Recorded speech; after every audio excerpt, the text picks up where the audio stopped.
Today, I'm going to share with you one thing that helped me keep going, even during the tough times. Yesterday, we talked about the breakthroughs happen after the breakdowns. But sometimes it's tough to go through the breakdowns, right? So here's something that will help you out. Anyway, happy Thursday. Today's the day we stay extra focused on our weekly goals.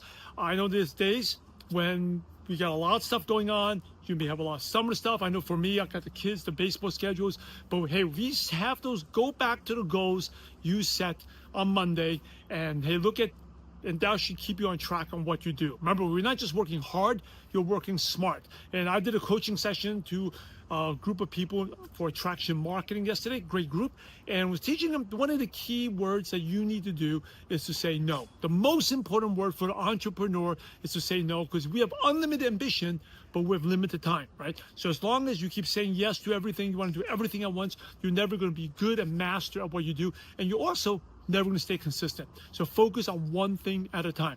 So here's a tip that helped me out when to keep going is focusing on impact over income, right? Income sometimes, and it goes back to the fear of loss is always greater than the desire of gain. And I want you to write that down. Remember that. The fear of loss, losing something, is always greater than the desire of gain. And if you ask someone to work an extra, to work harder at your business, right? If you know someone, or get started with a side gig to earn an extra $100, they may not do it. They want to relax after a long day. But if you don't do this, you're going to lose $100.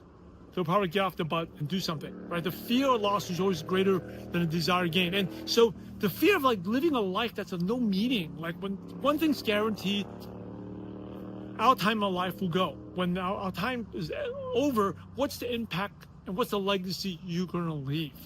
All right? If you focus on your purpose, that's why purpose-driven entrepreneurs are the ones that last. The ones that are just driven by money, when times are tough, they're going to just say, I'm just going to settle and do this. But if you're driven by a purpose, by a passion to create a legacy, to be remembered, you are going to keep going. Remember, impact over income. And it just also makes the journey so much more fun, because you can never make enough money in the world, but you can definitely make an impact. And whether it's a small impact or big impact, you can feel good about it, and you can be happy about yourself at the end of the day. Because I guarantee you one thing, the more money, after a certain level, it doesn't make you more happy. It's the impact. And that's why you see entrepreneurs, whether Elon Musk or like Zuck or all these Steve Jobs, he kept on working. They didn't need the money, but they wanted to make that impact. So choose impact over income today, and go out there and have a positive impact on someone's life. God bless.